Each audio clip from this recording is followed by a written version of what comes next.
Premier amendement, nous avons dans le cadre de 13 amendements en discussion commune, le 275 rectifié bis, Madame Nathalie Delattre.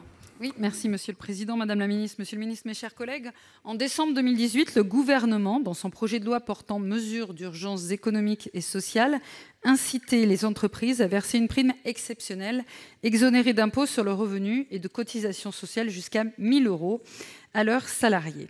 Cette mesure a rencontré un franc succès, comme le prouvent les chiffres enregistrés. 5 millions de salariés en auraient bénéficié entre fin 2018 et début 2019, pour un gain moyen de 400 €.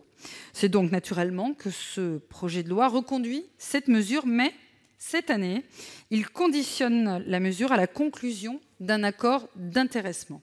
Ces accords d'intéressement, conclus entre le 1er janvier et le 30 juin 2020, pourront porter sur une durée inférieure à 3 ans, mais supérieure à 1 an. Or, ce conditionnement exclut de fait de nombreuses entreprises n'ayant pas la capacité financière d'associer leurs salariés aux résultats ou aux performances de l'entreprise. Aussi, nombre de salariés pourraient s'en trouver pénalisés. Nous demandons par cet amendement de supprimer la condition d'accord d'intéressement prévue dans ce texte pour le versement de cette prime. Je vous remercie. Le 281 rectifié, Monsieur Rapin. Oui, Monsieur le Président, Madame la Ministre, Monsieur le Ministre, cette prime, je la connais bien puisque quelques jours avant que le Président de la République fasse ses annonces et qu'on nous la présente ici au Parlement, j'avais présenté avec Olivier Paccaud et nombre de nos collègues de ce groupe, mais aussi du groupe centriste, une proposition de loi qui a repris les termes, qui a été reprise dans les termes exacts par le Président de la République. Donc, effectivement, nous la connaissons bien. Et à l'époque, nous l'avions envisagée pour qu'elle soit une mesure pérenne.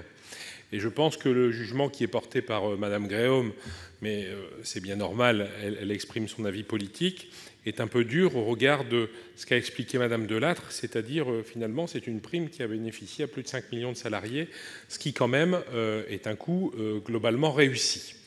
Par contre, ce qui nous est proposé aujourd'hui, c'est-à-dire adossé à cette prime un accord d'intéressement, je l'ai dit tout à l'heure, Madame la Ministre, dans la discussion générale, est finalement une manière de revenir en arrière sur cette prime alors qu'on aurait souhaité qu'elle puisse être pérenne. C'était une vraie avancée vers une action propre du patronat vis-à-vis des salariés des entreprises. Donc le principe, c'est non pas de pouvoir la restreindre en y adossant cet accord d'intéressement, parce que là, elle va effectivement exclure nombre d'entreprises qui ne pourront pas accéder à l'accord d'intéressement parce qu'il est quand même sur le papier très compliqué à mettre en place.